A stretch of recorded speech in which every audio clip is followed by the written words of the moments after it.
Good morning dear students. मैं आज आपको सॉरी चैप्टर के कुछ इम्पोर्टेंट क्वेश्चन एक्सपेक्टेड क्वेश्चन बताने जा रहा हूँ, तो आपने ध्यान से देखना है।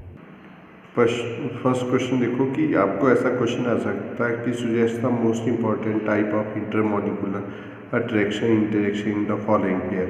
तो ये भी पता होना चाहिए। देखो क्वेश्चन को आपने ध्यान से पढ़ना है और नीचे उसमें दिखा हुआ है London dispersion force, London dispersion existing non polar molecules के बीच न आयनिक डाइपोल इंटरेक्शंस है।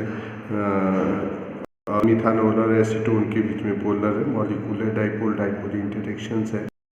एसीटोनाइट्र एसीटोन के बीच में पोलर है, डाइपोल डाइपोल के क्वेश्चन। जैसे ही आपको एक क्वेश्चन रॉल्स लॉ के उसमें आता है तो रॉल्स लॉ को हम लोग वोलाटाइल और नॉन वोलाटाइल सॉल्यूट के लिए करते हैं। तो उसमें एक ग्राफ आया हुआ है, तो ये देखो ये ग्राफ है नॉन वोलाटाइल सॉल्यूट को रिप्रेजेंट कर रहा है। अगर ग्राफिकली आता है तो आपने आइडेंटिफाई करना है।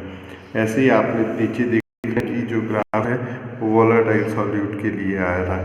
तो इस तरीके का ग्राफ मैथमेटिकल एक्सप्रेशन भी आप लोग कर सकते हैं।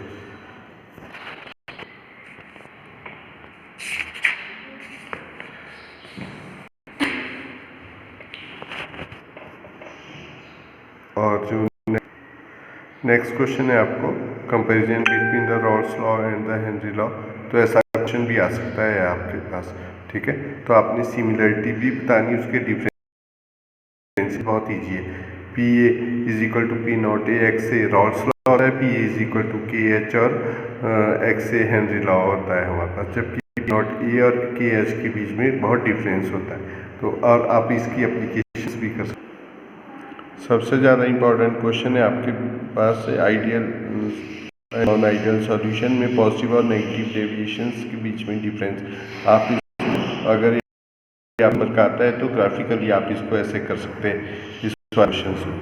और साथ में एजियोट्रॉपिक मिक्सचर करना बिल्कुल ना भूले, क्योंकि एजियोट्रॉपिक मिक्सचर जरूर आता है पेपर में, उसका एग्जाम्पल भी करें। इसमें दिया गया है कि ऐसे मिक्सचर की जो कंपोजिशंस होती है वो सेम रहती है हायर बॉइलिंग पे, चाहे लो टेम्परेचर हो चाहे higher boiling temperature. Dear students, आप लोग न्यूमेरिकल को ध्यान से देखो। आप 18 ग्राम C6H12 वो 6 ही dissolve in 1 kilogram water in a saucepan at what temperature water boil 1.013 bar और Kb की वैल्यू। तो आपको ऑलरेडी पता है कि हमने डाला है डेल्टा टी का फॉर्मूला आपको आना चाहिए। Delta T is equal to B into W B upon M B into 1000 upon W A.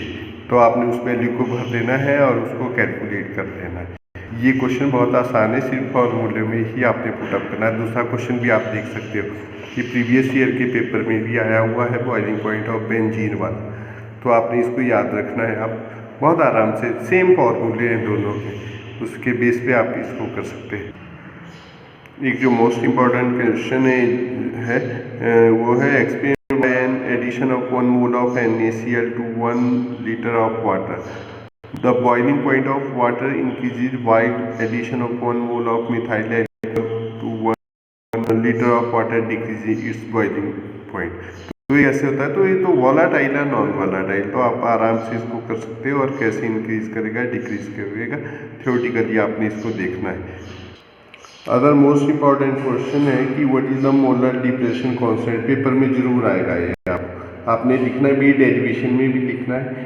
Justify that the depression point of one solution of same for different in the same solvent में क्या होएगा, तो delta T is equal to क्या होएगा। तो आपने इसको ध्यान से करना है। 1 मोल ग्लूकोज की वैल्यू 1.86 केल्विन पे क्या है, 1 मोल सुक्रोज की कितनी है और 1 मोल यूरिया कितनी है। तो ये आपने 1.86 केल्विन किलोग्राम पर मोल होती है। तो इसको जरूर पढ़ना है आपने इस वाले टॉपिक को। अदर इम्पॉर्टेंट टॉपिक है एंटी फ्रीजिंग कंपाउंड्स क्या होते हैं, है ना। एंटी फ्रीजिंग में काफ़ी यूज होते हैं। तो ethylene glycol is the best anti freezing agent होता है। NaCl भी होता है, वो आइस हटाने का काम करता है फ्रोजन जो रोड के ऊपर से, ठीक है। उसके अलावा आपका जो अनदर क्वेश्चन है आप इसको करना है 45 ग्राम ऑफ इथाइलिन ग्लाइकोल तो उसको फ्रीजिंग पॉइंट इक्वेशन में फ्रीजिंग ऑफ सॉल्यूशन निकालना है, तो आपने ऐसे करना है इस क्वेश्चन को सॉल्व। लास्ट टॉपिक जो आपने करना है वो है वांट ऑफ फैक्टर का। वांट ऑफ फैक्टर वाला क्वेश्चन जरूर करना है। Normal colligative property, abnormal colligative property या आई की वैल्यू को कैसे कैलकुलेट करते, ये एमसीक्यू में भी आ सकता है। I=1 होगा, एसोसिएशन और डिसोसिएशन में ग्रेटर होगा तो क्या होगा, और लेसर